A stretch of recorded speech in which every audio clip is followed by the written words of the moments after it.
I paid $62,000 for a dream family vacation. But when my mother-in-law said, "I thought it'd be nice to invite your wife's ex for old time's sake," I quietly canceled everything and let them discover the nightmare I left behind. I, 34M, had been planning this vacation for 8 months. Not just planning, obsessing over it. Every detail mattered because this wasn't just any trip. This was supposed to be the vacation that brought everyone together, the kind of family memory that gets passed down and referenced at dinner tables for decades. I'd worked overtime, taken on extra consulting projects, and skipped buying a new car just to make this happen. $62,000. That's what I'd saved and spent on 3 weeks in a private villa in Tuscany for 12 people. The villa itself was something out of a magazine. 16th-century stone walls, infinity pool overlooking rolling vineyards, a full-time chef, and concierge service. I'd arranged cooking classes, wine tours, day trips to Florence and Siena, and even a private concert in the courtyard. My wife had cried when I showed her the photos. She'd wrapped her arms around me and told me I was making dreams come true.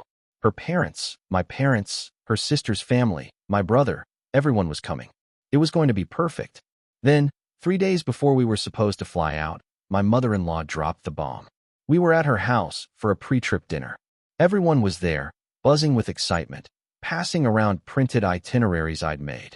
I was standing by the kitchen island, refilling my wine glass, when she walked up with that smile she gets when she thinks she's done something clever. She touched my arm and told me she had a little surprise. She'd invited one more person to join us. She hoped I didn't mind, but she thought it would be nice to have him along for old time's sake. I asked who she was talking about. She said my wife's ex-boyfriend. I actually laughed. Not because it was funny, but because my brain couldn't process what I'd just heard. I asked her to repeat that, certain I'd misunderstood. She said it again, explaining that he'd been such a big part of the family years ago, and since he was going through a hard time with his divorce, she thought it would be good for him to get away. She'd already told him about the trip, and he was thrilled. She said it like she'd done me a favor. The room went quiet. My wife's face went white. Her father looked uncomfortable. My own mother stared at her wine glass. I stood there, holding a bottle of Chianti, feeling something cold settle in my chest. I asked my mother-in-law if she was serious. She insisted it would be fine, that everyone was mature adults, and that water was under the bridge. She actually used that phrase. Water under the bridge. I looked at my wife. She was supposed to say something. She was supposed to shut this down immediately, to tell her mother how insane this was. But she just sat there, looking between her mother and me with this pained expression, like she was caught between two impossible choices. Finally, she said maybe it wasn't the worst idea, that he was going through a tough time, and maybe it would be okay just this once. That's when I knew. Not that she still had feelings for him, though that thought definitely crossed my mind. But I knew that I'd never be the priority. Not when her mother wanted something. Not when it meant standing up to family. I'd spent $62,000 and 8 months of my life planning something beautiful, and in one conversation, it had been hijacked by someone who didn't contribute a single dollar but felt entitled to remake it in her image. I didn't yell. I didn't make a scene. I just nodded slowly, set down the wine bottle, and told everyone I needed some air. I walked out to my car, got in, and sat there in the dark driveway for 20 minutes. My phone buzzed with texts from my wife asking if I was okay, saying we could talk about this. Her mother sent a message saying she hoped I wasn't upset, that she was just trying to do something nice. Do something nice. By inviting my wife's ex-boyfriend on the vacation I'd paid for. I drove home alone that night. My wife came back an hour later, trying to smooth things over. She said her mother meant well, that maybe I was overreacting, that it would only be awkward if we made it awkward. She suggested we could talk to him, set boundaries, make sure everyone behaved appropriately. She actually said that. Make sure everyone behaved appropriately on my $62,000 vacation that I'd planned for our family. I told her I needed time to think. That night, I barely slept. I lay there staring at the ceiling, running through scenarios. I could put my foot down, uninvite him, and be the bad guy who couldn't let go of the past. I could go along with it and spend 3 weeks watching my mother-in-law fawn over the ex-boyfriend while my wife pretended everything was normal. Or I could do something else entirely. By morning, I made my decision. I told my wife I was fine with him coming. She looked relieved, hugged me, said she knew I'd understand. She promised it would be great, that this vacation would be everything we'd hoped for. I smiled and nodded and said I was sure it would be. Then I got to work. I started with the villa. I called the property manager and explained there'd been a change of plans. A family emergency had come up and we needed to cancel. She was sympathetic but firm about the cancellation policy. I'd paid a 50% deposit up front, $31,000, and it was non-refundable. The remaining balance was due in 14 days. I told her I understood and that we wouldn't be paying the remaining balance. She said the reservation would be canceled and we'd forfeit the deposit. I said that was fine. Next were the flights. I'd booked 12 business class tickets through a travel agent who specialized in group bookings. I called and canceled all of them. Because I'd used points combined with cash for some tickets and booked through different fare classes, the penalties were complex. I'd get some credits, lose some money, but most importantly, the tickets were canceled. No one was flying to Italy on my dime. The wine tours, the cooking classes, the private concert, the car services, the restaurant reservations I'd made months in advance. I canceled everything. Some vendors were understanding. Others kept deposits. I didn't care. I spent the entire day on the phone, methodically dismantling 8 months of planning. Every confirmation email, every receipt, every carefully arranged detail, gone. My wife was at work. I didn't tell her what I was doing. That evening, she came home excited. She'd picked up some new outfits for the trip, showed me dresses she'd bought. She talked about how nice it would be to see Tuscany, how grateful she was. I listened and nodded and said nothing. The next 2 days were surreal. Everyone was texting the group chat about packing, sharing Pinterest boards of Tuscany photos, counting down the hours. My mother-in-law sent a long message about how meaningful it was to have everyone together, how these were the memories that mattered. My father-in-law, who barely ever texted, sent a thumbs-up emoji. The ex-boyfriend had apparently been added to the chat and sent a message thanking everyone for including him, saying he couldn't wait to reconnect. I muted the chat and said nothing. On the morning we were supposed to fly out, I woke up early. My wife was already up, double-checking her suitcase, humming to herself. She asked if I'd finished packing. I told her I had.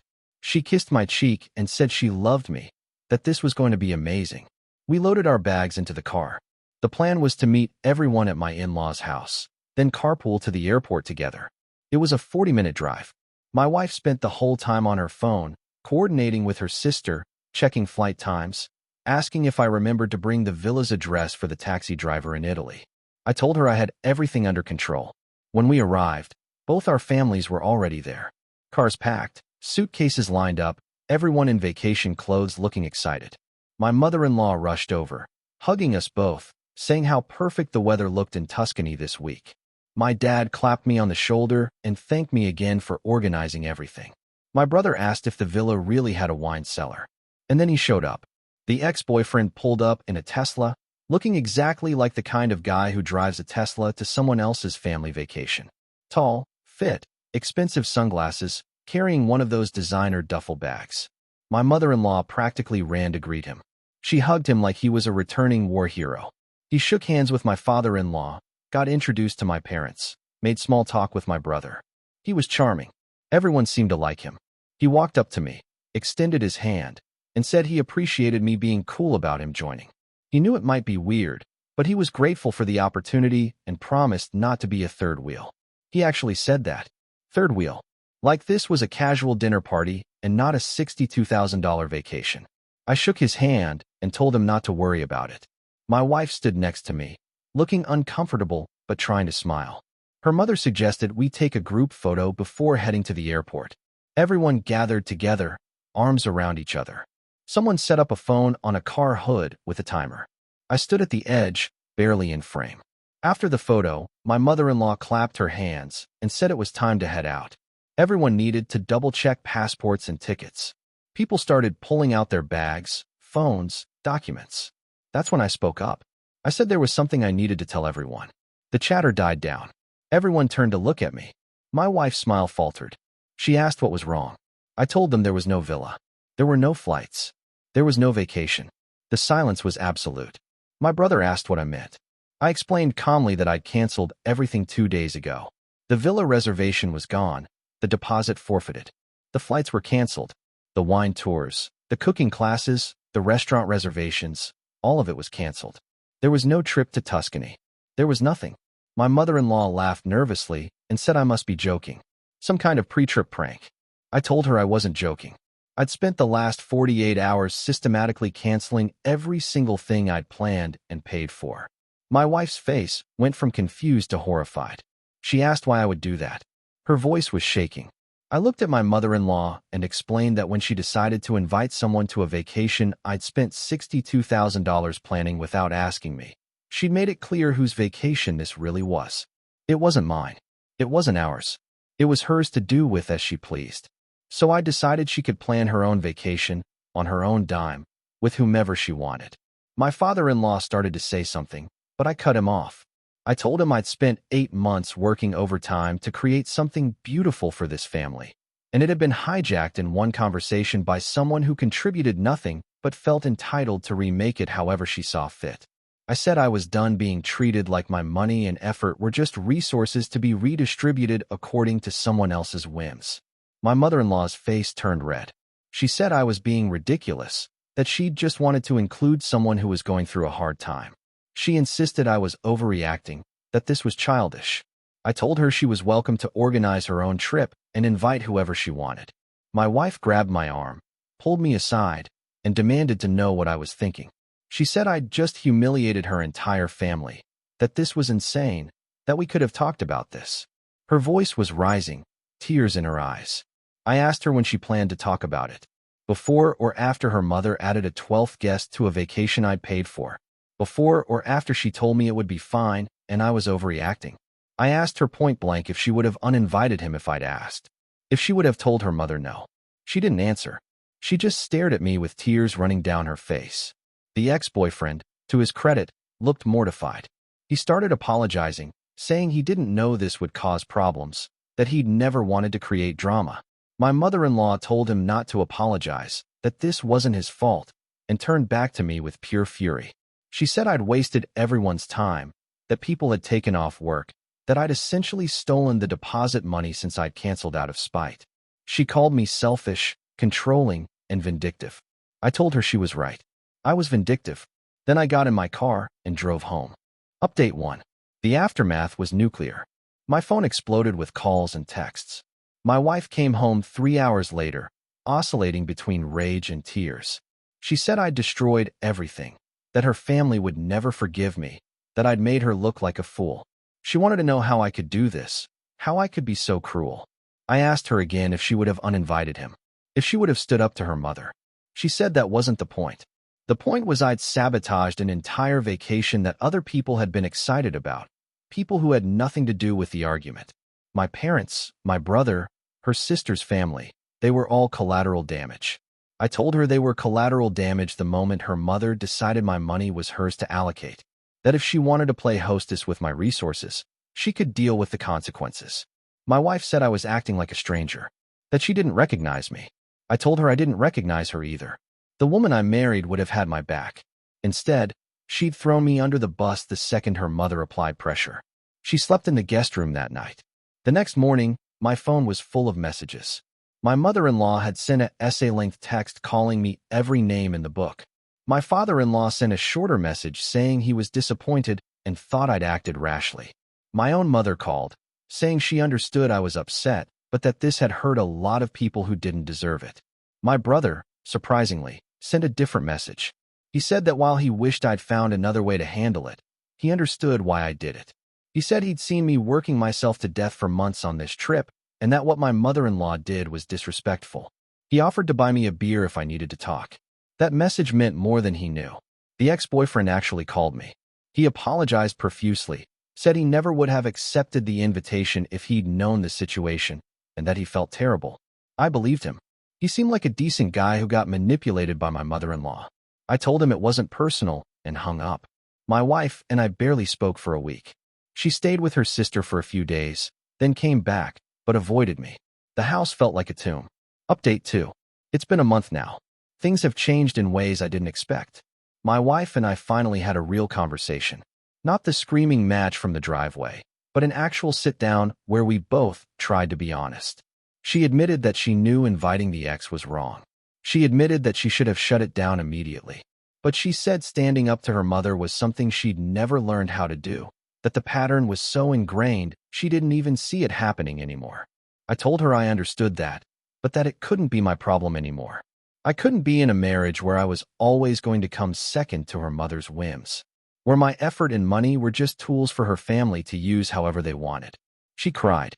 She said she didn't want to lose me, that she'd go to therapy, learn to set boundaries, do whatever it took. I told her I'd think about it. What really surprised me was my family's reaction once the dust settled. My dad called me a few weeks later and said that while my method was extreme, he respected that I'd drawn a line. He said too many men let themselves get walked over by their in-laws, and that sometimes making a statement was necessary. My mom was slower to come around, but even she eventually admitted that my mother-in-law had crossed a line. My mother-in-law, predictably, has not apologized. She's painted herself as the victim, telling anyone who'll listen that I'm controlling and abusive, that I held the family hostage. My father-in-law, from what I hear, has been quieter. Apparently, he told my wife privately that while he thought I went too far, he understood why I was angry. The weirdest part? People keep telling me they wish they had the guts to do what I did.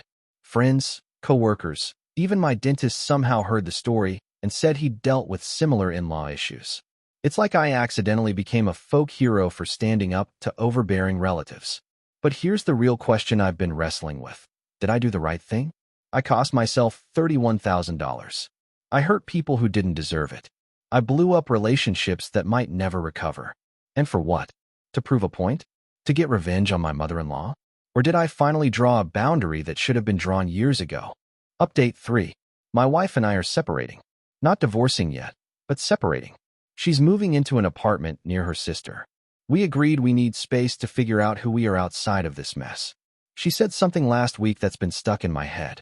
She told me that watching me cancel that vacation was the first time she'd ever seen me truly stand up for myself. That in a weird way, she respected it. But she also said it scared her. That if I could walk away from $62,000 in months of planning just to make a point, what else could I walk away from? I didn't have a good answer. The truth is, I don't regret canceling the trip. Not even the money. What I regret is that it got to that point at all. That I married into a family where boundaries were so blurred that inviting an ex-boyfriend to a trip I paid for seemed reasonable.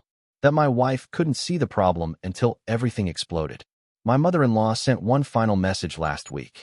She said she hoped I was happy with myself, that I destroyed her daughter's marriage and torn apart the family, that the money meant more to me than the people. I didn't respond, but I thought about it a lot. The money never mattered. The villa, the flights, the wine tours, none of it mattered. What mattered was respect.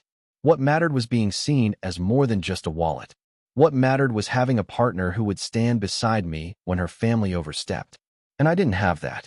So yeah, I paid $62,000 for a dream family vacation that never happened. But what I really paid for was clarity. I paid to see exactly where I stood in my own marriage. And as expensive as that lesson was, it might have been worth every penny. Some people are calling me petty. Others are calling me a hero. I'm neither. I'm just a guy who got tired of being disrespected and chose scorched earth over slow erosion. Would I do it again? Honestly, I don't know. But I do know this. I'll never again work myself to death for people who see my effort as their entitlement. And maybe that's the real lesson here. The ex-boyfriend, by the way, sent me a bottle of expensive whiskey with a note that just said, "Sorry for the chaos." I haven't opened it yet. Maybe I will when the divorce papers are finalized. Or maybe I'll save it for whatever comes next. Either way, that villa in Tuscany is sitting empty next month. $31,000 worth of vacancy. Sometimes I wonder who ended up booking those dates. I hope they appreciate it more than my family would have.